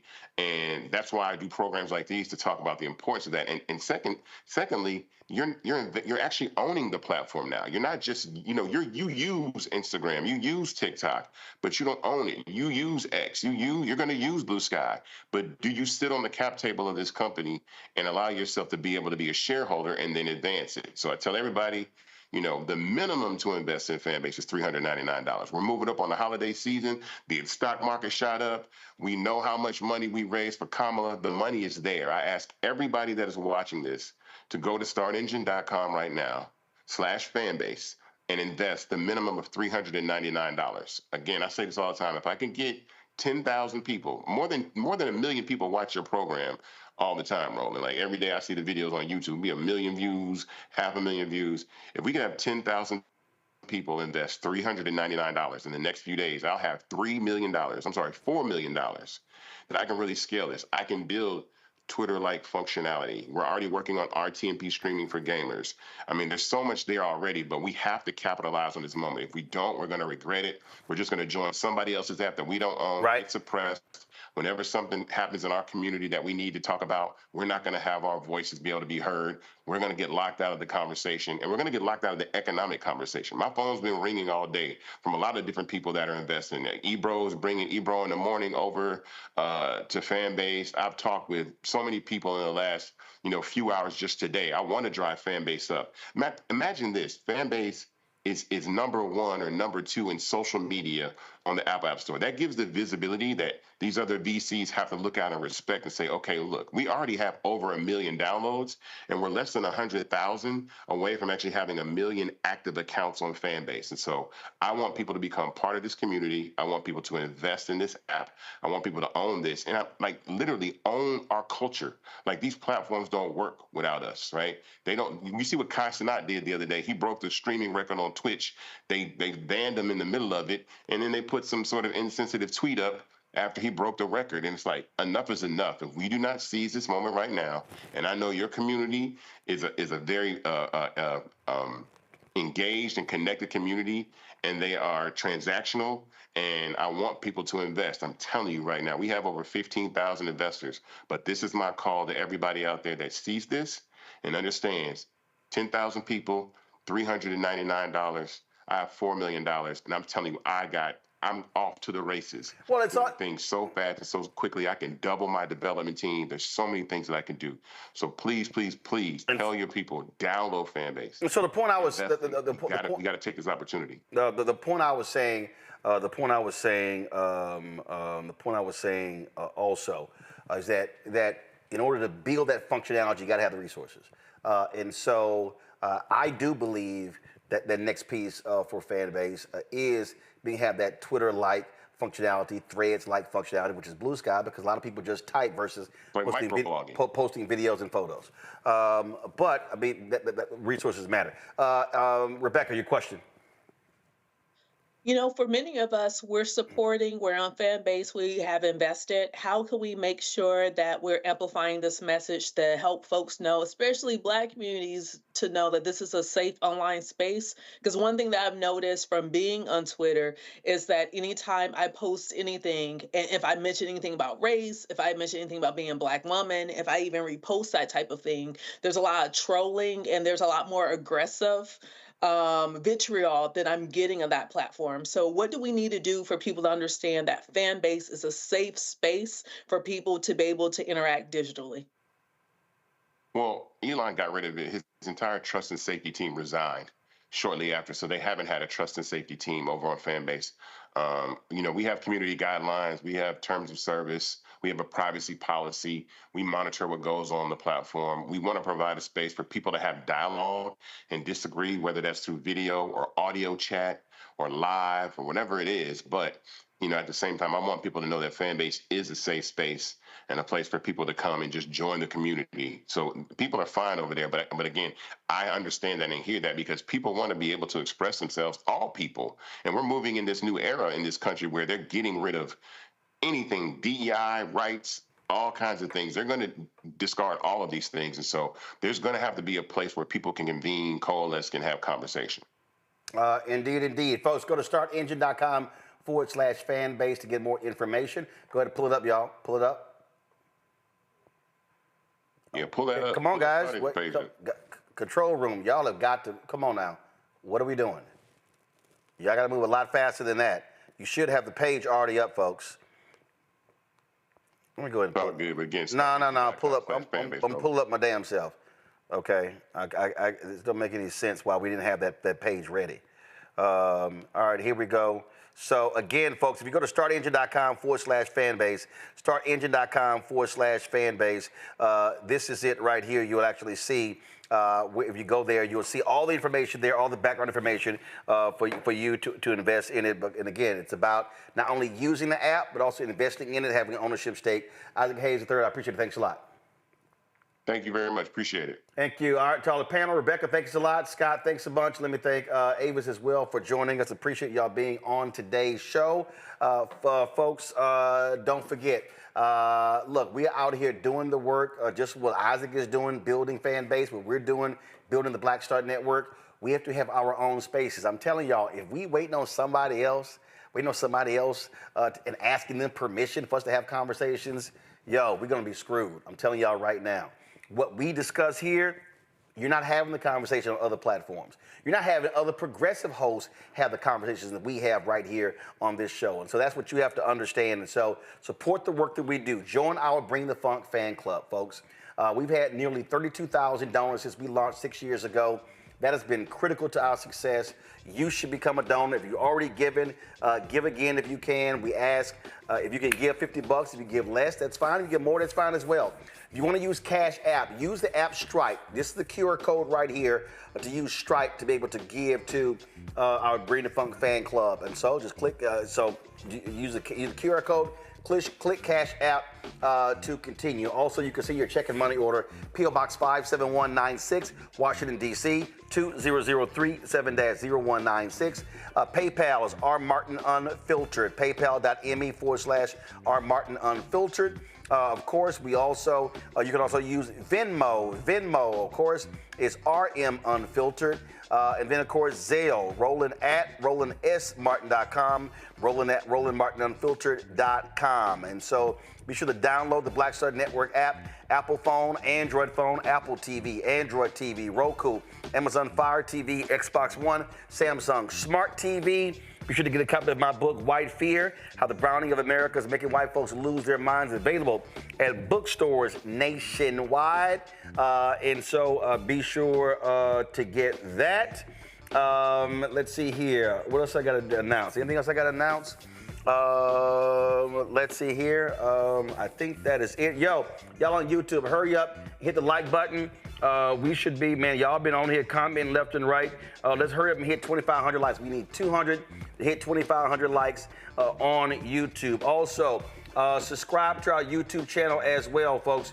We are less than we're about 2,500 away on YouTube from hitting 1.5 million subscribers. Again, we are 1,500 away from hitting 1.5 million. We started this show 6 years ago with 157,000 subs. Now we're almost at 1.5 million. And so if you're not subscribing to this channel, please hit the subscribe button. Also, folks, let me give a shout out to my brother, Reginald Martin Jr. Today is his 57th birthday. That's him on the right. That's me on the left. That was us at the World Series 2021. So big happy birthday to my brother Reginald. His son Christopher, his birthday was yesterday. Christopher turned 17 yesterday. Reggie turned 57 today. And of course, my birthday is tomorrow. And I turned 56. That's right. We're 1 year, 1 day behind each other. And so, folks, that's it. Thank you so very much for joining the show. Be sure to share our videos with as many people as possible. Like them as well. How we break apart the show, the clips and everything. Yo, same thing. Because, y'all, we're building something here. And I can't wait. I'm looking forward to launching a couple of new shows in 2025. So we're trying to make this thing happen. So please, please support the work that we're doing, because trust me, ain't nobody coming to save us but us. And we are straight up all about standing up and supporting African Americans. Folks, I'll see y'all tomorrow right here on Roland Martin Unfiltered on the Black Star Network. Holla! Black Star Network is here. Oh, no punches! I'm real revolutionary right now. Thank you for being the voice of Black America. All momentum we have now, we have to keep this going. The video looks phenomenal. See, there's a difference between Black Star Network and Black-owned media and something like CNN. You can't be Black-owned media and be scared. It's time to be smart. Bring your eyeballs home. You dig?